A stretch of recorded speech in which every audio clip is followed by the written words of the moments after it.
제가 쓴 기후정음 이 책의 딱 한 문장으로 결론은 이렇습니다. 인간이 발생한 CO2를 줄여서 지구 기후를 관리한다는 탄소 중립 정책은 무엇이다? 완전한 거짓이다.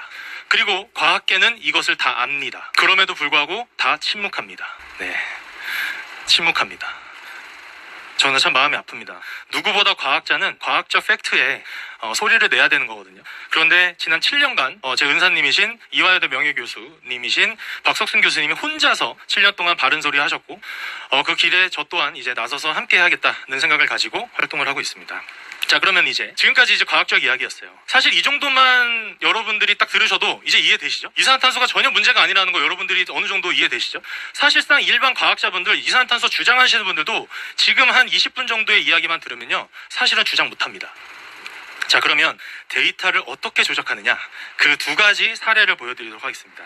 여기 보시면 어느 기업의 11년간 영업이익 추이입니다. 여러분 두 기업 중에 어디에 투자하시겠어요? 여러분 같으면? 오른쪽 왼쪽? 그렇죠? 이쪽에 데이터를 갖고 있는, 영업이익 추이를 갖고 있는 기업에 투자하시겠죠? 근데 정답은 같은 기업입니다. 근데 같은 기업인데 어떻게 그래프가 다를까? 보시면 Y축이 달라요. 한쪽은 Y축을 좁게 뒀고요, 한쪽은 Y축을 크게 뒀습니다.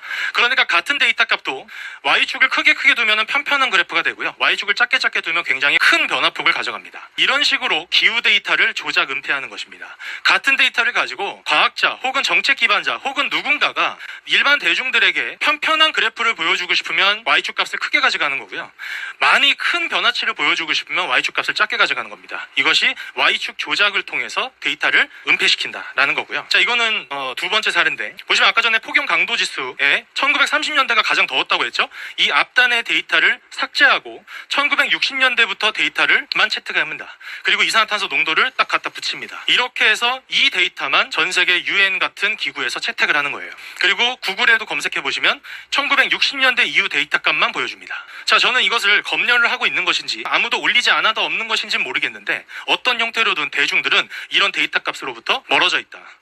자, 이 데이터 보시면 이제 어떻게 보이세요? 진짜 이산화탄소 늘어나서 지구 기온이 높아지는 것 같죠? 자, 이런 식으로 데이터를 조작하더라. 그래서 UNIPCC라고 하는 정부 간 기후 협의체입니다. 전 세계 이 탄소 중립을 관장하는 UN 기구 중에 하나인데, 여기에서 이제 미국이 탈퇴를 한 건데, 여기에서 발간한 6번째 보고서가 이 말도 안 되는 과학 데이터들을 다량 채택해 있습니다. 물론 그 전부터도 많았는데요, 6번째는 정말 역사상 총망라해서 다 넣었더라고요. 저도 정말 깜짝 놀랐어요.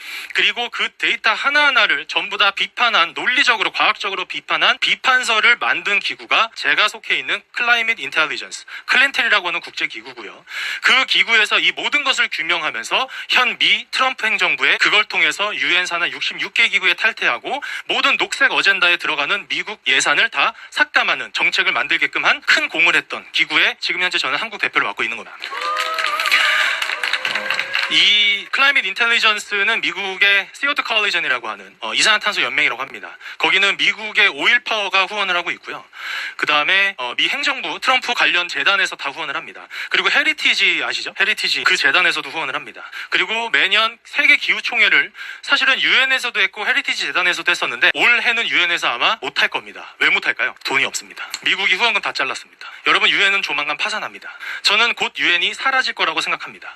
그리고 헤리티지 재단은 올해 역사상 가장 크게 세계 기후총회를 했고요. 거기에 미국 환경부 장관부터 리 젤린, 그 다음에 트럼프 행정부의 정말 큰지큰실막한 정재계 인사들이 다 왔고, 거기에 클린텔 코리아도 함께했고, 박석순 대사님이 가셔서 그 모든 사람들과 그 뜻을 함께 하셨습니다. 자, 그러면 클린텔에 대해서 간단하게 한 슬라이드만 좀 설명드릴게요. 전 세계 40개국에 2,000명의 기후 전문가가 있고요. 그 사람들이 이 모든 것을 규명을 한 거고, 현재는 바츠라프 클라우스 전 체코 대통령이 회장이십니다. 이분이 공산 시대를 척결하신 분이고요. 누구보다 사회주의를 싫어하시는 분입니다. 자, 그리고 26분의 세계적 대사분들이 계신데, 가장 유명한 분이 노벨 물리학상 수상자이신 양자역학의 아버지라고 불리는 이 존 클라우저 박사님이 대사님으로 계십니다. 자, 이분이 2022년도 노미네이트인데 2023년도에 그 전년도에 수상하시고 퀀텀 코리아 오셨어요. 양자역학의 아버지시니까 퀀텀 코리아에서 초청을 한 거예요. 그래서 기조형 기조연설을 하셨는데 이거 웬걸? 기조연설에서 양자역학은 딱 첫 마디만 한 문장만 딱 하시고 그 다음부터 이 메시지를 전달하십니다. 정치인들 잘못된 기후과학을 만들어서 전 세계 기후과학계를 송두리째 무너뜨리고 있다를 가지고 15분 동안 기조연설을 하십니다. 그때 과학계에선 가장 핫한 분이시니까 우리나라의 대형 언론사들이 다 봤겠죠? 다 봤었어요. 그런데 이 기조연설 끝나자마자 모든 보도를 싹 다 내렸습니다. 진실을 이야기하면 그렇습니다. 그래서 제가 정말 어렵게 찾아서 요 슬라이드 하나 딱 찾은 거예요. 이 기자분은 이거를 아직 못 내리셨더라고요. 자, 그 다음에 여러분 그린피스 아시죠? 네, 그린피스가 완전히 지금 변질되어 있습니다. 초기에 만들어졌던 가치에서. 그런데 창립 멤버 중에 한 분이신 패트릭 무어 박사님, 그 다음에 아까 말씀드렸던 MIT의 리처드 린첸 교수님, 이런 세계적인 석학분들이 대사를 맡고 계시고 아시아에선 유일하게 딱 한 분 있어요. 그분이 이화여대 명예 교수이신 박석순 교수님 딱 한 분만 있습니다. 일본도 없습니다. 네, 우리나라에 딱 한 분 계시고, 그리고 이 대사분들만 각 국가의 지부를 설립할 수 있습니다. 그래서 제가 제안을 드려서 클린텍 코리아를 설립을 한 거고요. 그렇게 설립하면서 제가 창립 선언문을 영문과 국문으로 낭독을 했었는데 트럼프 행정부의 이 우리는 녹색 사기를 종명시킬 것이다 라는 관점으로 제가 약 12분간 영문으로 선언을 했습니다. 그리고 아까 말씀드렸던 세계 기후 총회가 4월 달에 대대적으로 열렸고, 이렇게 리 젤딘 환경부 장관, 그 다음에 패트릭 모리시라는 분이 실제로 트럼프 행정부의 오른팔 같은 사람입니다. 그래서 이런 분들이 오셔서 이제 마지막 중국의 어젠다인 녹색 사기를 완전히 종멸시킬 마지막 어젠다를 완성한 회의였고요. 이제 본격적으로 미국 행정부가 움직일 겁니다. 여러분, 베네수엘라 사태나 이란 사태도요, 많은 이슈들이 있지만 이 에너지 패권, 페트로달러, 그 다음에 녹색 기후 에너지 사기, 이 모든 것이 결부된 사건이다라고 보시면 되겠습니다. 다 연결되어 있습니다.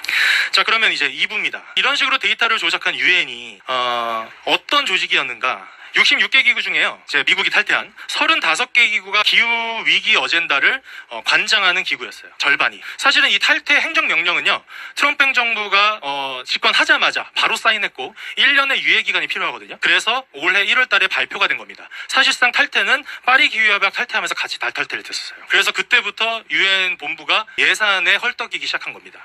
자, 35개가 기후 어젠다인데 이 모든 녹색 기후 사기에 2명의 파이어니어가 있는데, 제가 그 단어를 쓰는 게 맞는지 모르겠지만 그 두 사람 모두 한국 사람입니다.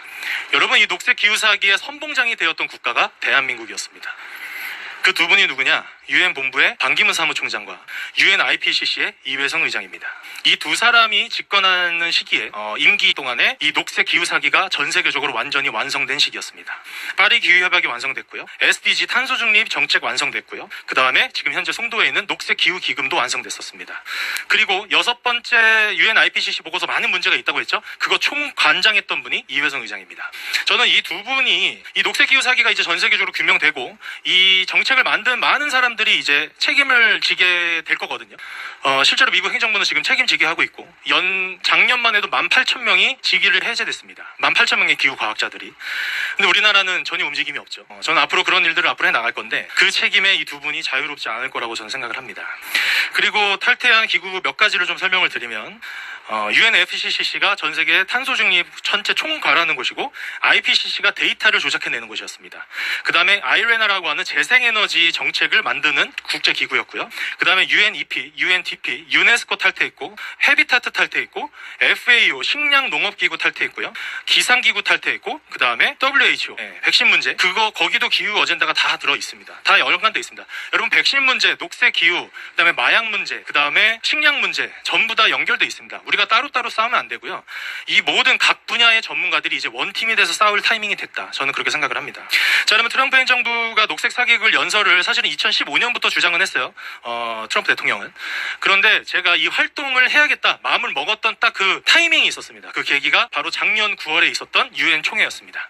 유엔 총회에서 트럼프 대통령이 기조연설을 해서 약 47분간의 연설 중에 17분 동안 녹색 사기극을 규탄하는 내용만 이야기했고요. 여러분, 외교 단어라고 하죠. 외교 언어라고 합니다. 트럼프 대통령이 웃으면서 연설은 하는데요. 그 단어 하나하나를 외교 언어로 풀이하잖아요. 그 앞에 있는 세계 글로벌 정상들과 유엔 최고위원들에게 비수를 꽂는 단어 하나하나씩 다 날립니다. 강력한 경고의 메시지였습니다. 그리고 그 연설 안에서 했던 메시지는 녹색 사기에서 벗어나지 않으면 여러분들의 나라는 다 망할 것입니다 라는 거였습니다. 그런데 여러분, 선진사회에서 거의 지금 우리나라만 깨어나지 못하고 있습니다. 일본도 깨어났습니다. 자, 미국 보조금 연간 1,800조씩 썼습니다. 바이든 정권 때까지. 그런데 트럼프 행정부가 집권하자마자 행정명령 100 몇 개 사인했잖아요. 그 중에 하나가 이 1,800조 녹색 보조금 전면 폐지. 싹 다 막으니까 지금 현재 녹색 카르텔에 돈줄이 다 말려 있습니다. 그런데 지금 그 돈줄을 다시 열어주려고 지금 누구 돈이 쓰이기 직전이다. 대한민국 혈세가 쓰여지기 직전입니다. 그리고 에이펙에도 오셨었잖아요. 그때 제가 클린텔 코리아가 이제 경주에 내려가서 트럼프 대통령 환영식을 했고요. 그때 제가 클린 뷰티풀 코리라고 하는 현수막을 통해서 이제 그 환영사를 했는데, 그 기조연설에서 트럼프 대통령이 실제로 이 문구를 3번 말씀하셨어요. 기조연설에서. 네, 저를 보고 말씀하신 거라고 믿고는 싶은데, 네.